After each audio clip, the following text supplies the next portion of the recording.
Hey, what's up? My name is Adam. Today I'll be getting to Home Depot. The stock symbol is HD and it's traded on the New York Stock Exchange. Also, this is not financial advice. Speak with a financial advisor before doing anything.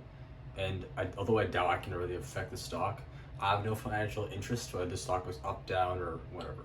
So let's get into some baseline information about how the company works before we start talking about the financials. For those of you who've never been inside a Home Depot, they sell everything from pipes to appliances to safety equipment to LED lights. Home Depot breaks down their customer base into three main categories: the DIY people, the professionals, and the DIFM, which stands for Do It For Me.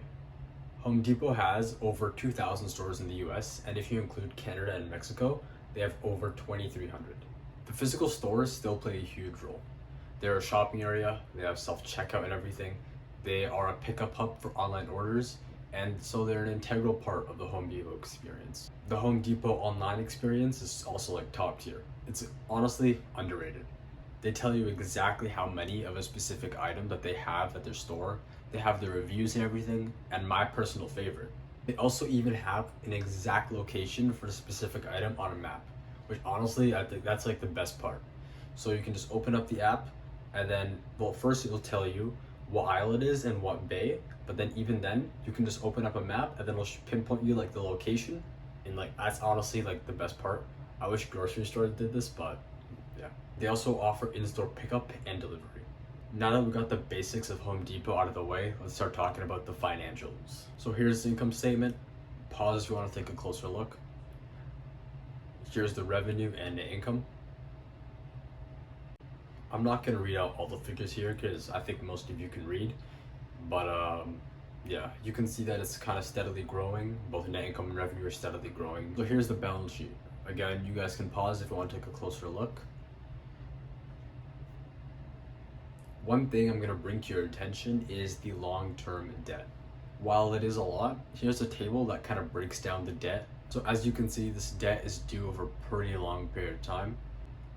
There are a lot of big companies that have this giant liability of long-term debt. It doesn't mean that it's not concerning, but if you hear out of nowhere that a company is like billions of dollars in debt out of nowhere, then that kind of might shock you. So if you guys want to know why exactly companies do this, just Google it. You'll probably find some information. I'm not really going to explain it here. And here is the cash flow statement. Again, pause if you like.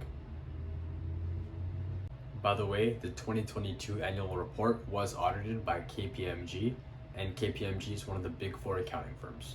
I'll do a little breakdown on how Home Depot did in comparison to other companies. By the way, it's going to be over a 1, 5, and 10-year time period, and the companies I'm going to be comparing are Lowe's, Fastenal Company, I may have mispronounced that, and also the S&P 500 index. Over 1 year, over 5 years, over 10 years. Dividends have been very consistent over the years. They pay out a dividend every single quarter.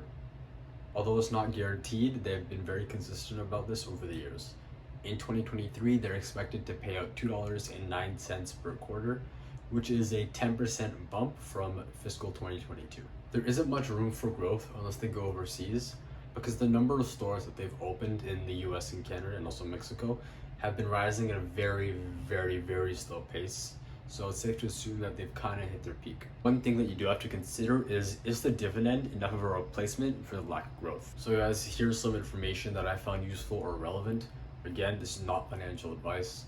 Do some more research, talk to someone who's more experienced in this industry.